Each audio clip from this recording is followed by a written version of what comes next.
और भाई पहलवानों कैसे हो यार? पढ़ाई लिखाई सही चल रही है कि नहीं चल रही है, ये पहले बताओ।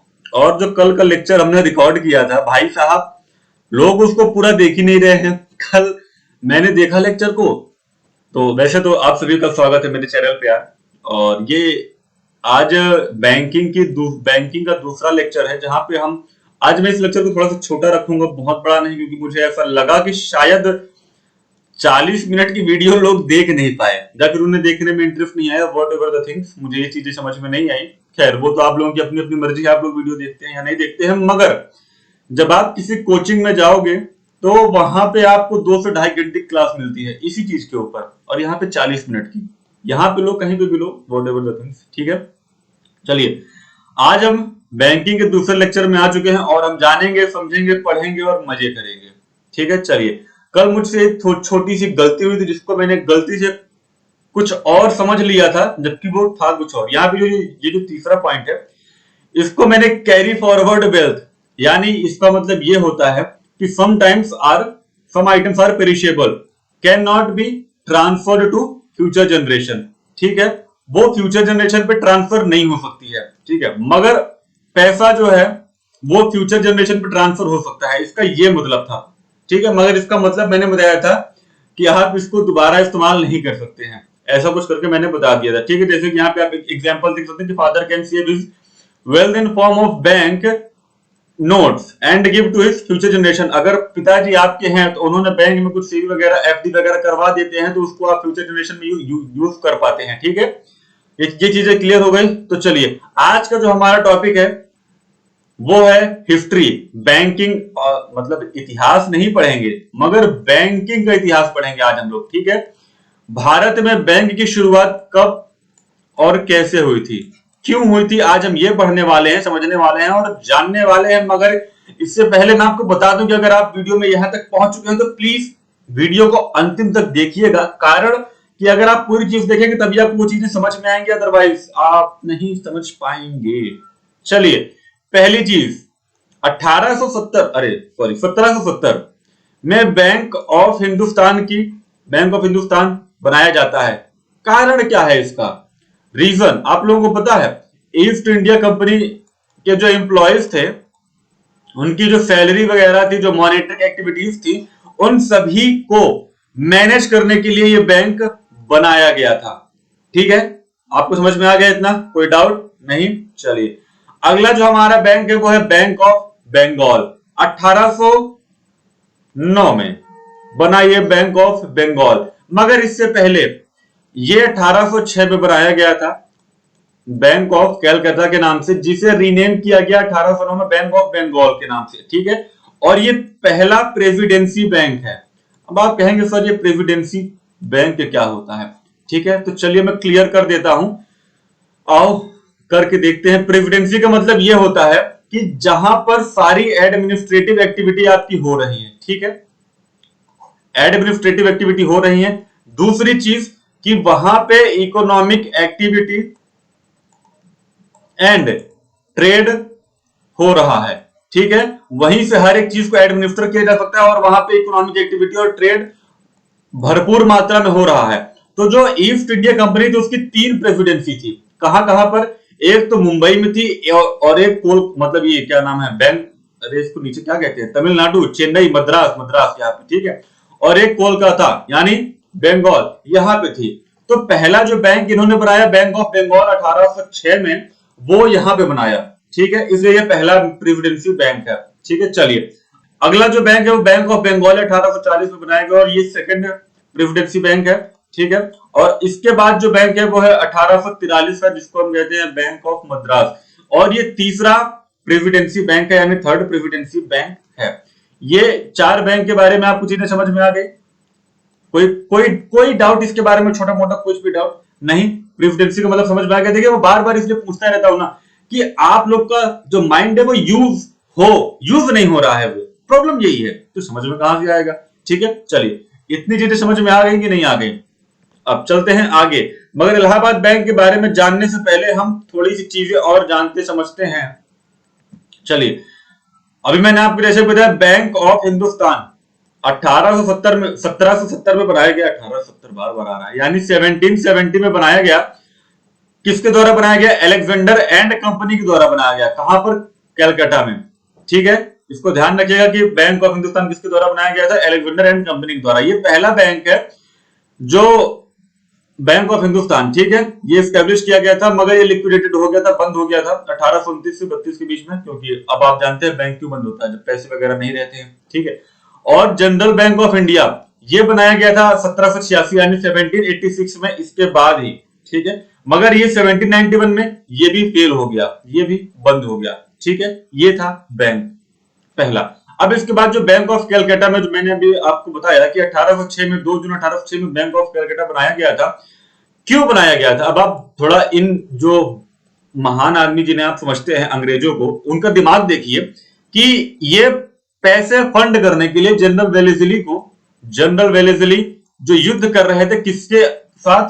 टीपू सुल्तान और मराठों के साथ, इनके साथ युद्ध कर रहे थे, और इन्हें पैसा भेजने या पैसा फंड करने के लिए ये बैंक बनाया गया, बैंक ऑफ कलकत्ता। ठीक है, और जिसे हम फर्स्ट प्रेसिडेंसी बैंक के नाम से जानते हैं, और ये जनवरी 1809 में इसका नाम रख दिया गया क्या? Bank of Bengal. यहां पे ये इसकी तस्वीर है, आप देख सकते हैं। कोई डाउट इसमें? कोई भी डाउट नहीं है? चलिए आगे चलते हैं। अगला जो हमारा बैंक है वो है बैंक ऑफ बॉम्बे, स्टैब्लिश किया गया था। और ये आप लोग चार्टर एक्ट पढ़ रखे हैं कि नहीं? 1833 का जो चार्टर एक्ट था ईस्ट इंडिया कंपनी का, ब्रिटिश ईस्ट इंडिया कंपनी का, उसके द्वारा ये बनाया गया था 15 अप्रैल 1840 में, बैंक ऑफ बॉम्बे। ठीक है, और ये सेकेंड प्रेसिडेंसी बैंक था। ठीक है, इस चीज को ध्यान रखिएगा। प्रेसिडेंसी का मतलब क्या होता है जरा आप मुझे कमेंट बॉक्स में बताइए, मैंने अभी आपको बताया। ठीक है, और बैंक ऑफ मद्रास ये तीसरा प्रेसिडेंसी बैंक था, जो कि 1 जुलाई 1843 को बनाया गया था। अब ये बहुत सारे बैंकों के मर्जर से यानी एमलगमेशन से बनाया गया था, जैसे कि पहला बैंक मद्रास बैंक हो गया, कर्नाटिक बैंक हो गया, ब्रिटिश बैंक ऑफ मद्रास और एशियाटिक बैंक हो गया। इन सभी बैंकों के एमलगमेशन से एक और बैंक बना दिया गया, बैंक ऑफ मद्रास, जिसे हम कहते हैं थर्ड प्रेसिडेंसी बैंक। और ये कब बनाया गया? 1843 में। इतने में कोई डाउट? कितने कैपिटल से शुरू किया गया था? 3 मिलियन। 3 मिलियन का मतलब कितना होता है? 30 लाख रुपीस। अब आप ये मत कहिए सर बस 30 लाख। अरे भाई साहब, चचा समझिए, उस टाइम पे 30 लाख बहुत होते थे। ठीक है, ये नहीं कि 50 लाख की फॉर्च्यूनर आपके लिए बहुत छोटी हो गई है। चलिए, इतनी चीजें क्लियर हो गई हैं। अब हम यहां पे नहीं आएंगे, अब हम चलेंगे इलाहाबाद बैंक में। इतनी चीजें क्लियर हो गई कि नहीं हो गई? मुझे बता दीजिएगा कमेंट करके कि हाँ क्लियर हो गई हैं। चलिए, अब हम जानते हैं 1865 में इलाहाबाद बैंक बनाया गया, और ये पहला बैंक है ज्वाइंट स्टॉक बैंक। अब आप कहेंगे ज्वाइंट स्टॉक बैंक क्या होता है? तो देखिए, ज्वाइंट स्टॉक बैंक का मतलब, ज्वाइंट स्टॉक का मतलब क्या होता है ना? ज्वाइंट क्या, या फिर मैं बोलूं ज्वाइंट का मतलब क्या होता है? दो चीज जब आप जोड़ोगे यहां पर तभी तो ज्वाइंट होगा। यानी बहुत सारे इन्वेस्टर के द्वारा ये बैंक बनाया गया था, मतलब कई सारे शेयर होल्डर्स थे इस बैंक के, इसलिए हम इसको ज्वाइंट स्टॉक बैंक कहते हैं। ठीक है, क्लियर हो गया? अब चलिए देखिए, और इसके बाद Punjab national bank. Punjab national bank 1894 में बनाया गया। इसमें सबसे पहले किसका अकाउंट ओपन हुआ था? लाला लाजपत राय जी का। ठीक है, लाला लाजपत राय जी, इनका सबसे पहला अकाउंट यहाँ पे खोला गया था, और इसको फंड किसने किया था? मजीठिया साहब। मजीठिया इनका पूरा नाम, आप अगर जाएंगे सर्च करेंगे तो आपको मिलेगा। खैर मैं यहाँ बता दूं, दयाल सिंह मजीठिया। ठीक है, ये इनका पूरा नाम था, इन्हीं के द्वारा इसको फंड किया गया था, और ये लाला लाजपत राय जी का यहाँ पे पहला अकाउंट बनाया गया था। आई होप आपको ये पंजाब नेशनल बैंक तक कोई डाउट नहीं हुआ होगा।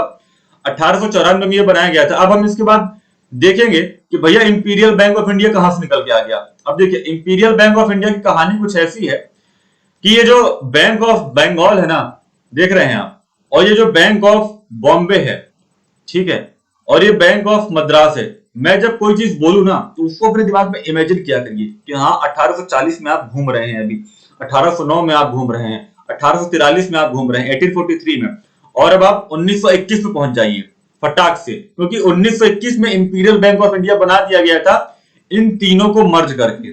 ठीक है, इन तीनों को मर्ज करके क्या बनाया गया? इंपीरियल बैंक ऑफ इंडिया बनाया गया। और आजादी के बाद इसी इंपीरियल बैंक ऑफ इंडिया को कन्वर्ट कर दिया गया, यानी बना दिया गया स्टेट बैंक ऑफ इंडिया, जहां पे आज हम में से बहुत सारे लोगों का अकाउंट ओपन होगा। ठीक है, कितने लोगों का एसबीआई में अकाउंट है जरा मुझे बताइए कमेंट बॉक्स करके। 1955 में ऐसा हुआ था। तो यहां तक क्लियर हो गया? कोई डाउट? कुछ भी डाउट हो तो प्लीज कमेंट बॉक्स में लिख दीजिएगा, जवाब आपको जरूर मिलेगा, नहीं तो मैं अगले वीडियो में कवर कर लूंगा। चलिए अब आरबीआई के बारे में जानते हैं। यहाँ पे मैं एक नई स्लाइड ले लेता हूं जहां पे मैं आरबीआई के बारे में आपको बताता हूं। आरबीआई देखिए 1926 में क्या हुआ, एक कमीशन गठित किया गया जिसका नाम था हिल्टन यंग कमीशन। ठीक है, हिल्टन यंग कमीशन आप कह सकते हैं, या फिर इसे रॉयल कमीशन के नाम से भी जानते हैं। ठीक है, क्लियर हो गया। 1926 में ये इसका गठन होता है। क्यों? क्योंकि ये एक ऐसा सैटेलाइट बैंक चाह रहे थे जो सभी बैंकों को कंट्रोल करे, यानी सभी बैंकों को नियंत्रित करे, उन्हें बताया कि क्या करना है क्या नहीं करना है। एक जैसा कि आज आरबीआई है वैसे ही वो चाह रहे थे कि भैया ये बने। 1926 में इसलिए इस कमेटी का गठन होता है। चलिए थोड़ा सा आगे और चलते हैं। तो 1934 में इन्हें 8 साल का समय लगा था, 8 साल का समय दिया गया था, भैया इतने में आप ये बनाइए जो है। तो 8 साल बाद आरबीआई एक्ट बनता है 1934 में। ठीक है, यहां तक क्लियर हो गया। अब 1 अप्रैल का दिन आपको याद है, आप लोग हैं वहीं पर ना, 1 अप्रैल 1935 में। ठीक है, सेकेंड वर्ल्ड वॉर कब हुई थी उसका पीरियड पर मुझे बताएंगे, कब से कब तक चली second world war? Comment box में बताइए। अब आप कहेंगे सर कहां इकोनॉमिक हिस्ट्री पहुंच गया, कोई नहीं, बस ऐसे ही एक रैंडम सवाल है। 1 अप्रैल 1935 से मतलब 35 को आरबीआई का स्थापना होता है, आरबीआई की स्थापना होती है। ठीक, यहां तक कोई प्रॉब्लम? इस टाइम पर इनके जो गवर्नर थे ऑसबॉर्न स्मिथ नाम था उनका, आप उसको ओ ए स्मिथ के नाम से लिख सकते हैं। ठीक है, ये इसके पहले गवर्नर थे। अब ये जो आरबीआई बनाया गया था, कहां बनाया गया था? कलकत्ता में। इसका हेडक्वार्टर जो था वो था कलकत्ता में उस टाइम पे। मगर 1937 पे, ठीक है, 2 साल बाद इसका जो हेडक्वार्टर है वो चेंज करके मुंबई में कर दिया गया। तब उस समय मुंबई को बॉम्बे कहा करते थे, इसका हेडक्वार्टर वहां पे कर दिया गया। और इस टाइम पे इसके गवर्नर कौन थे? तो मिस्टर टेलर। अब आप लोग इसको वो वाला टेलर मत समझिएगा, सिलाई मशीन वाला। और इसके बाद 1943 में सीडी देशमुख का नाम आप लोग जानते हैं, सीडी देशमुख जी, ये थे इसके पहले इंडियन गवर्नर आरबीआई के। ठीक है, यहां तक क्लियर हो गया आरबीआई के बारे में। कोई डाउट, एक भी डाउट हो तो प्लीज मुझे कमेंट जरूर करिएगा यार, क्योंकि आप लोग कमेंट करेंगे तो मैं आप लोगों को डाउट क्लियर कर पाऊंगा। आई होप यहां तक चीजें आपको क्लियर हो गई होंगी। ठीक है, 1943 तक की आरबीआई कैसे बना और यहाँ के जो मतलब गवर्नर थे। ठीक है, चलिए इतनी चीजें क्लियर हो गई आपको आरबीआई के तक? कोई डाउट यहां तक? कोई भी डाउट हो प्लीज मुझे बताइएगा। चलिए अब हम बैंक का फंक्शन देखते हैं कि बैंकों का फंक्शन क्या होता है। हमने बैंक की हिस्ट्री देख ली कि भैया बैंक की शुरुआत कैसे हुई थी, और आज हमारे पास आरबीआई है, एसबीआई है, और भी बहुत सारे बैंक है जिनके बारे में आप जानते हो कि बहुत सारे प्राइवेट बैंक है ना, बहुत सारे नेशनलाइज्ड बैंक है ना, फॉरेन बैंक है। ठीक है, तो बहुत सारे हमारे पास बैंक है। अब बैंक का फंक्शन क्या होता है? मेनली जो प्राइमरी फंक्शन होता है बैंक का वो क्या होता है? पैसे जमा करना और पैसे देना। इसमें कोई डाउट? आप लोग यही काम करते हैं। आपके पास पैसा आया तो बैंक में आता है, आपके पास अगर पैसा जमा करना है तो आप बैंक में जाएंगे। आपको घर बनाना है, लोन चाहिए तो आप बैंक के पास जाएंगे, यानी पैसा चाहिए तो आप बैंक के पास जाएंगे, पैसा रखने जाएंगे तो बैंक के पास जाएंगे। कारण क्या है? बैंक क्या करता है? सेविंग अकाउंट हो, करंट अकाउंट हो, इस पे आपको इंटरेस्ट प्रोवाइड करता है। ठीक है, फिक्स्ड डिपॉजिट हो या ये रिकरिंग डिपॉजिट हो, इसमें आपको इंटरेस्ट ज्यादा मिलता है। इस पे भी ये टीडी होते हैं, ठीक है, और ये डीडी होते हैं, यानी डिमांड डिपॉजिट और टर्म डिपॉजिट। ग्रांटिंग एडवांसेस यानी लोन्स वगैरह देना। ठीक है, लोन तो आप लोग जानते होंगे, क्लियर है? और कोई डाउट? एजेंसी फंक्शन इसका कुछ होता है, कुछ यूटिलिटी फंक्शन होते हैं, ये लिखा हुआ है। आप इसको समझ सकते हैं, नहीं समझ सकते हैं? समझ में आ जाएगा। ये फंक्शन सेकेंडरी, ये सेकेंडरी फंक्शन होता है। और एजेंसी फंक्शन, जैसे मान लीजिए कि आपको फंड ट्रांसफर करना है ब्रांच से ब्रांच में कोई है ना, तो ये भी बैंक का अपना काम होता है।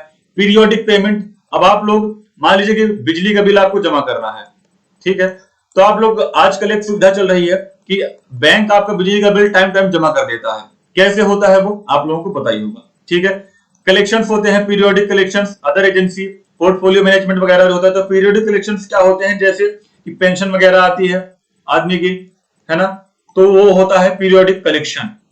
इतना समझ गए आप लोग? कोई डाउट इसमें सेकेंडरी फंक्शन में? ठीक है, चलिए अब मैं आपको थोड़ा सिक्योर्ड लोन, अनसिक्योर्ड लोन के बारे में बता देता हूं कि सिक्योर्ड लोन क्या होता है। लोन अभी मैंने जैसे बताया कि बैंक आपको लोन प्रोवाइड करता है, ठीक है। तो जब सिक्योर्ड लोन का मतलब क्या है, मान लीजिए आप बैंक के पास गए, ये है बैंक, आप बैंक के पास आए, तो बैंक के पास जब आप आओगे और बोलोगे हमें 10 लाख रुपए चाहिए, कोई अब आपका पर्सनल पर्सनल जो रीजन हो सकता है, ठीक है, उसकी वजह से आपको 10 लाख रुपए चाहिए, तो बैंक आपसे बोलेगा भैया कुछ कोलेटरल रखेंगे, यानी कुछ सिक्योरिटी, यानी कुछ गिरवी रखेंगे। आप लोग गिरवी नाम सुने हैं, तो कुछ गिरवी रखिए तब तो मैं आपको पैसा दूंगा। जैसे कि बहुत पहले साहूकारिता में होता था यही चीजें, ठीक है, कि लोग कुछ गिरवी रखते थे और उनसे पैसा लेते थे। सेम चीज यहां पे होता है। कोलेटरल लेने का कारण क्या होता है, तो मान लीजिए कभी ये बन गया एनपीए। एनपीए का मतलब होता है नॉन परफॉर्मिंग एसेट, यानी वो जो एसेट था जो बैंक को लग रहा था कि पैसा देगा हमको, अब वो भाग गया, पैसे नहीं है उसके पास, तो क्या करेगा, एनपीए बन गया। तो बैंक क्या करेगा, ये जो सिक्योरिटी आपने रखी थी ना, इसको बेच बाच के नीलाम करके क्या करेगा, अपना पैसा वसूल कर लेगा जितना हो सकता है। ठीक है, इतना समझ में आ गया। अब चलिए अनसिक्योर्ड लोन के बारे में थोड़ा जानते हैं। Unsecured loan basically personal loan होते हैं। अब आप कहेंगे पर्सनल लोन क्या है, और ये मोस्टली बिजनेसमैन जो होते हैं वो लेते हैं, जिनके पास बढ़िया पैसा रहता है। बढ़िया पैसा का मतलब क्या है, अब आपको 25 लाख रुपए का लोन चाहिए, मगर आपको कोई सिक्योरिटी नहीं रखना है, कुछ कोलेटरल नहीं रखना है, तभी आपको 25 लाख रुपए का लोन मिलेगा, और वो लोन कहलाएगा क्या, अनसिक्योर्ड लोन। यहां पे क्या होता है कि इंटरेस्ट रेट ज्यादा होता है, ठीक है, इंटरेस्ट रेट हाई होता है, और यहां जो सिक्योर्ड लोन होता है वहां पे इंटरेस्ट रेट लो होता है, कम होता है। ठीक है, यही डिफरेंस है सिक्योर्ड और अनसिक्योर्ड लोन में। अदर्स जो लोन होते हैं वो education loan, agriculture loan, business loan और भी कई तरह के लोन होते हैं। तो आई होप आपको इतनी चीजें क्लियर हो गई होंगी। अब बहुत सारे बच्चों के मन में डाउट आएगा कि सर ओवरड्राफ्ट क्या होता है और बैंक लोन क्या होता है। देखिए बैंक लोन जैसे कि मैंने अभी आपको बताया कोई भी ले सकता है, ठीक है, लॉन्ग टर्म के लिए होता है, आप आराम से इसको ईएमआई में पे करते रहते हैं, राइट। आपके लिए इसको फॉर्म वगैरह भरना पड़ता है, एवरीवन कैन अप्लाई। यहाँ पे लो इंटरेस्ट रेट होता है, और ये मेनली जो होता है पर्सनल रीजन के लिए होता है, जैसा कि मैंने अभी आपको बताया होम लोन हो गया, या फिर कार वगैरह लेना है आपको, तो आप जाएंगे लोन वोन ले लेते हैं, ईएमआई करवा लेते हैं, ठीक है, इतनी चीजें। अब ये ओवरड्राफ्ट क्या होता है, ओवरड्राफ्ट शॉर्ट टर्म के लिए होता है, यहाँ पे कोई आपको फॉर्म वगैरह नहीं भरना होता है, ये करंट अकाउंट होल्डर के लिए होता है, और यहाँ पे बहुत हाई इंटरेस्ट रेट होता है, ठीक है, और ये जो बिजनेस पीपल होते हैं ये उनके लिए सुटेबल ज्यादा होता है। इसमें कोई दिक्कत परेशानी, समझ में आ गया इतनी चीजें? चलिए अब bank and its operation, bank के बारे में अब आप कहेंगे सर फंक्शन वंक्शन बता दीजिए, आप बता रहे बैंक क्या होता है। तो बैंक क्या होता है, चलिए एक फाइनेंशियल इंस्टीट्यूशन है, पैसा का जहां लेन देन होता है। क्या करता है, पब्लिक से बैंक पैसा लेता है, जैसे मैंने अभी आपको बताया, और पब्लिक को ही उधार देता है। पब्लिक या फिर जो लोग बिजनेस करते हैं वो भी पब्लिक है, ठीक है। तो उधार देता है और आपसे ही पैसा लेता है, आपका ही पैसा उधार देता है, कहीं अलग से लेके नहीं आते हैं ये लोग पैसा, है ना। RBI is sole regulator of the banking sector in India. कोई डाउट इसमें क्लियर है? चलिए अब आपको बहुत सारे लोगों को एसेट और लाइबिलिटीज में डाउट होता है, तो मैं आपको ये बता देता हूं कि एसेट क्या होता है। एसेट यील्ड यानी इनकम, कोई ऐसी चीज जो आपको कुछ कमा करके दे, है ना। लेंडिंग एक्टिविटी यानी जो बैंक उधार देता है, सबसे बढ़िया तरीका होता है पैसे कमाने का बैंकों के लिए, जैसे personal loan, corporate loan, mortgage loans वगैरह जो होते हैं, हाउसिंग, ये सभी क्या करते हैं, इंटरेस्ट रेट बहुत ज्यादा दिलाते हैं बैंक को, तो इससे ये क्या करता है, पैसे कमाता है। एसेट, एसेट का मतलब क्या हो गया, जिससे आप पैसे कमाएं, राइट। कई बार घर में जो लड़ाई वगैरह कभी हो जाती है तो कहते हैं कि हम तो लाइबिलिटी बन गए हैं आपके ऊपर, यानी जिम्मेदारी हमको हमको चुकता करना पड़ेगा, और ये एसेट है यानी ये आपको कमा के देगा, इसको चुकता नहीं करना है ना। अब लाइबिलिटी, लाइबिलिटी का मतलब कहता है कॉस्ट फंड, डिपॉजिट्स का है, डिपॉजिट का है, बैंक के लिए लाइबिलिटी है। डिपॉजिट समझ गए, पैसा, अरे जो पैसा आप बैंक में रखेंगे यार भाई, वो डिपॉजिट हो गया। अब उस डिपॉजिट को जो आप रखे 10 रुपया, 5 रुपया, 50 रुपया, 50,000 रुपया, उस पर जो आपको इंटरेस्ट मिलेगा वो कौन देगा, बैंक देगा। तो बैंक के लिए क्या हो गया, जिम्मेदारी हो गई कि भैया फलाने आए थे, इतना पैसा रख के गए हैं और रख के गए हैं तो इनको इंटरेस्ट तो देना पड़ेगा, 2 रुपया 4 रुपया 10 रुपया जो भी इंटरेस्ट होता है बैंक का वो देना पड़ेगा। समझ में आ गया। तो ये बैंक के लिए क्या है, लाइबिलिटी है, यानी इससे इस पे क्या कर रहा है, ये इस पे पैसा दे रहा है। यहां पे क्या था, पैसा ले रहा था। तो एसेट यानी जहां से पैसा आपका आए, मतलब जहां पे आप पैसा लगाएं और उससे पैसा आए, वो एसेट है आपका, है ना। जो चीज कमा के दे रही है वो एसेट है आपकी, ठीक। लाइबिलिटी क्या है, जिम्मेदारी, हमारा ही खाई जा रही है, ठीक। समझ में आ गया। Bank have to give interest for the respective amount deposit in the by the customer, customer के द्वारा जो पैसा दिया जाता है, यही अंग्रेजी में यहां लिखे तो हम आपको भी हिंदी में बता दिए भाई, समझिए। समझ में आ गया। अब चलिए मैं आपसे 1-2 सवाल पूछ लेता हूं, पूछ लूं यार, पूछ लेने दो यार। बैंक, ये बैंक है और ये है कस्टमर। कस्टमर गया इनके पास और बोला कि हमको 10 लाख रुपए चाहिए, ठीक। अब ये बैंक के लिए क्या है और ये कस्टमर के लिए क्या है, मुझे जरा बता सकते हैं आप। अब मान लीजिए कि कस्टमर है, वो बैंक के पास गया, बोला हमको 10 लाख रुपए की एफडी करवानी है, ठीक है। अब ये बैंक के लिए क्या है और ये कस्टमर के लिए क्या है, आप मुझे कमेंट बॉक्स में बताइए। एक में क्या है कि बैंक पैसा दे रहा है कस्टमर को, तब आपको बताना है, और दूसरे में क्या है, कस्टमर पैसा दे रहा है बैंक को, ये आपको बताना है, ठीक है। अब चलिए नेट इंटरेस्ट मार्जिन, NIM, इसके बारे में जानते हैं कि क्या होता है। मान लीजिए देखिए क्या होता है कि एक गैप होता है एसेट और लायबिलिटी के बीच में, उसी हम कहते हैं नेट इंटरेस्ट मार्जिन। समझ में आ गया। और कुछ बताना है, अरे बता रहा हूं यार, समझ में आ गया। चलो मान लो कि बैंक ने लोन दिया, ठीक है, और उस पर 9%, 8% जो भी ब्याज चल रहा है उसके हिसाब से उसने उस पर पैसा कमाया, ठीक है। 8% के हिसाब से मान लीजिए उसको पैसा मिला, ठीक। अब लायबिलिटी क्या है, मान लीजिए कि कोई आदमी आया अपना पैसा रखा, तो उसमें आपने मान लीजिए कि 100 रुपया रखा, 4 रुपए इंटरेस्ट दे दिया उस पर, तो 104 रुपए वापस कर दिया, ठीक। इन दोनों के जो बीच का गैप है उसे हम कहते हैं नेट इंटरेस्ट मार्जिन। थोड़ा सा मैं मिटा दूं तो आपको और अच्छे से समझ में आएगा। समझ गए, हालांकि आपको समझ में आ गया होगा। देखिए एसेट यानी जो बैंक पैसा कमाती है लोन से, और लायबिलिटी यानी जो बैंक पैसा चुकाती है कस्टमर को, यानी कोई कस्टमर इसके पास पैसा रखेगा तो उसको इंटरेस्ट देगी ना भाई। तो अब यहां पे मान लीजिए कि लोन जो दी उस पर 8% इंटरेस्ट चल रहा है, ठीक है। और जो लायबिलिटी है, मान लीजिए कि आप अपने सेविंग अकाउंट में पैसा रखते हैं और आपको 4% के हिसाब से मतलब इंटरेस्ट मिलेगा, तो इन दोनों का जो गैप है, गैप कितना हो गया, 4% का। बैंक ने कितनी अर्निंग की, 4% की। यही होता है नेट इंटरेस्ट मार्जिन, ठीक है। और अंग्रेजी में यहां पे यही लिखा हुआ है। कोई दिक्कत, ये सब पढ़ लीजिएगा, कोई समस्या हो तो बता दीजिएगा। अरे वाह, और यहीं पे आज हमारा वीडियो खत्म होता है, ठीक है। सिंपल एक्सप्लेनेशन था। कोई डाउट था बैंक की हिस्ट्री में, बैंक के फंक्शन में और बैंक के ऑपरेशन वगैरह में जो बैंक करता है, asset liability net interest margin, कोई भी डाउट था क्या? कोई डाउट हो तो प्लीज कमेंट सेक्शन खुला हुआ है, अपने क्वेश्चंस वहां पे फेंक करके जाएं, मैं आपको उसका जवाब अगले वीडियो में या तो कवर कर लूंगा या तो वहीं पर आपको उसका जवाब दे दूंगा। कोई डाउट, कोई समस्या, कोई दिक्कत, कोई परेशानी नहीं तो चलिए मिलते हैं अपने अगले वीडियो में। जय हिंद। और वीडियो को पूरा देखकर लाइक शेयर सब्सक्राइब जरूर कर दीजिएगा भैया, ताकि मजा तभी तो आएगा। चलिए।